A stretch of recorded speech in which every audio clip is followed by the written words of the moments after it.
А сега се потребни оние минути кои што ги имаме со наш соговорник во студио, поточно гостинката на Сузе, која што ја најавивме и ова утро, пред онаа наша рубрика и ваша, во која што ги чекаме вашите јавувања, мегафон на телефон на интересна тема околу демографскиот пресек и падот на првачиња во нашава земја. А денес многу интересен разговор со мотивацијскиот говорник Симона Петреска, која што ќе ни каже колку е поважно она духовно верување на сметка на она материјално верување и посакување да имаме се и по секоја цена. Добро утро, Симона, добро дојде во студиото и верувам дека ќе бидеме многу инспиративни во вашиот разговор, па затоа и јас со нетрпение го очекувам. Повелете. Благодарам многу, Оли. Официјално и од мене добре дојде, Симона. Секогаш е задоволство да се дискутира со тебе, да се споделат минути кои секогаш пак ни се кратки, ама ајде во интерес на времето е вака да си ја отвориме дискусијата. Прво да те прашам дали се одмори ова лето? Да, поминав убаво лето до сега, меѓутоа ми треба одмор од летото, бидејќи голем период од летото го поминав и со моите деца, на одмор, сестра ми незините деца и секој што има деца знае како е. Така е. И летото се уште трае, имаме време да ги дополнуваме батериите накнадно. Имаме тема вредна за дискусија, во време во кое сите грабаме по материјалното, сите сме обседнати за екзистенцијалните прашања, забораваме на духовното, забораваме на се она друго кое носи еден голем бенефит само доколку силно веруваме во Бога и во себе. А зошто денеска луѓето повеќе се врзуваме за материјалното отколку за духовното? Па во моментов и декадина назад ние живееме во едно потрошувачко општество. Тука е присуството на социјалните медиуми, каде што постојано ни пласираат некаков луксузен начин на живење. Многумина од инфлуенсерите се обкружени со луксус, со скапа гардероба, со скапи автомобили, се прикажуваат голем број на некои скапи патувања. И сето тоа влијание, меѓутоа и влијанието до околината, влијанието првенствено од воспитанието и образованието дома и во училиштата, влијае да се смени мајндсетот на децата, мајндсетот на возрастните луѓе и постојано, наместо да се фокусираме внатре во нас, на нашата душа, на нашиот личен развој, нашиот фокус е целосно кон материјалното. Во нас се создаваат постојано некакви желби за некаков успех. Меѓутоа, успехот се мери исто така во колку пари имам. Постојано да бидеме облечени во најскапата гардероба, да бидеме присутни насекаде. Но колку повеќе итаме кон тоа го поистоветуваме со среќа, ние сме се по-несреќни и по-тажни. Тоа е една таква контрадикторност, кога во денешно време се ни е достапно, имаме преголем број на информации, имаме материјални можности, меѓутоа луѓето се понесреќни. Да. Листав и те слушав по телефонот да најдам една објава која деновиве на социјалните медиуми ми се појави од Паисије Светогорец, кој вели: ако човекот не почне да се занимава со себе, ѓаволот ќе му најде работа да се занимава со другите. Така е, тоа е една премногу голема мудрост која што сите би требало да ја сватиме и да ја примениме. Што значи тоа? Често пати кажувам, треба најпрво да знаеме што е човекот, од што сме составени како луѓе. Човекот не е само материјален дел, не е само тело. Ние сме составени од душа и од тело и божествена енергија, дух, која што ни овозможува ние да живееме како еден човек, како една личност. Мора да разбереме дека најмногу треба да се занимаваме со нашата душа. Треба да се занимаваме со нашиот духовен развој. Меѓутоа, нашиот духовен развој треба да биде на вистинскиот пат.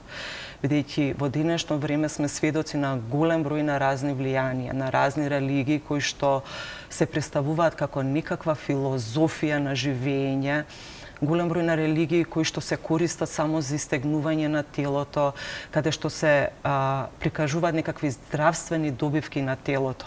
Меѓутоа, ние кога повеќе ќе го изучуваме православието, ќе видиме дека тоа може делува моментално на телото, но штети на нашата душа. Ние треба да навлеземе внатре во нашата душа, да видиме ние какви сме.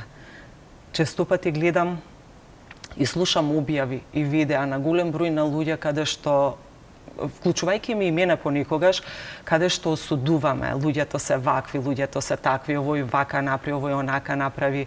Многу лесно ние знаеме да го осудиме другиот човек и многу лесно знаеме да ги препознаеме гревовите кај другите луѓе. Меѓутоа, што кажува светиот старец Паисија? Ние да се занимаваме со самите себе си. Нашите прсти да бидат вперени кон нас, наместо да велам другиот како се однесува, да го осудувам мојот ближан. Треба да се запрашам јас како се однесувам. Дали сум јас добар човек? Дали доколку некој близок или видам дека некој човек успева во животот согласно неговите мерила за успех, дали јас се радувам или завидувам? Дали јас зборувам, бидејќи често пати можеме да кажеме некаков муабет со нашите блиски за некоја личност, меѓутоа ние не внимаваме дали тие зборови ќе стигнат до таа личност и дали таа личност ќе биде повредена од нашите зборови. И сега секогаш ние гледаме другите што прават, може да коментираме за другите луѓе, меѓутоа некога ќе слушнеме некаков лош разговор и лоши зборови за нас, па нас душата не боли. Па тоа е големо лицемерие. Да. Затоа, како се вели, како судиме, така ќе ни биде судено. Затоа да се занимаваме со нас и со нашиот живот. И кога секој човек би го сватил ово и би се занимавал со собствениот живот, тогаш ние би си живееле во еден рај. Точно така. Во едно не многу далечно минато, кога учевме образование, се надградувавме себе си, баравме работа, барем јас се навраќам во моето време кога јас се реализирав себе си, не ме водеше за колкава плата ќе работам, туку гледав да најдам работа која ќе ме прави среќна и ќе ме исполнува. Денеска е многу поинаку. Денеска дури и не ни гледаат да биде тоа образование соодветно на нивните желби и можности, туку да биде образование кое што ќе биде добро и скапо платено. Точно и таа е една од причините зашто многу млади ја напуштаат земјата, затоа што не сакаат да работат за плата помала од 1000 евра. Што ни се случува? Па сега често пати се слуша на секаде, меѓутоа тоа е некое мое мислење, бидејќи луѓето често не заминуваат само заради платата, туку и општо за условите за живот што ги имаме во моментов, за жал. Се надеваме на некое нели подобро утре. Меѓутоа, како што кажат, ние кога бевме помлади правевме работи и работевме нешто што не прави среќни, дури и волонтиравме. Понекогаш исто и јас имам работено на некој места кај што не сум земала пари, но сум стекнувала никакво искуство во животот. Не може веднаш да се бара моje мислење, во моментов може со тек на времето ќе го променам, меѓутоа секој треба да почне од некое пониско скалило. Кај нас има некој момент каде што сите сака да бидат директори, сите сака да бидат раководители, на менаџерски позиции, меѓутоа дали се тие луѓе дозреани за таа менаџерска позиција? Има голем број на примери и лесно достапни информации каде што можеме да видиме Западот како функционира. Дури на најбогатите луѓе, нивните деца почнуваат да волонтираат на 14-15 години. И тоа имаат пари да му дадат на детето, имаат пари да детето ништо не прави, да лежи дома или да спортува или било што. До животно ништо да не работи, ама да е обезбеден. Меѓутоа, децата ги учат на одговорност. Децата ги учат како да го земат животот во своји раце. Ние овдека во Македонија некако ги воспитуваме децата на друг начин. Или не ги воспитуваме, ги оставаме Google телефоните да ги воспитуваат. Некако премногу ги штитиме, премногу ги завршуваме работите за нив. Тоа може да се види од фаќање врски во училиште, да бидат сите со петки, потоа запишување во средни училишта, факултет, па вработувања.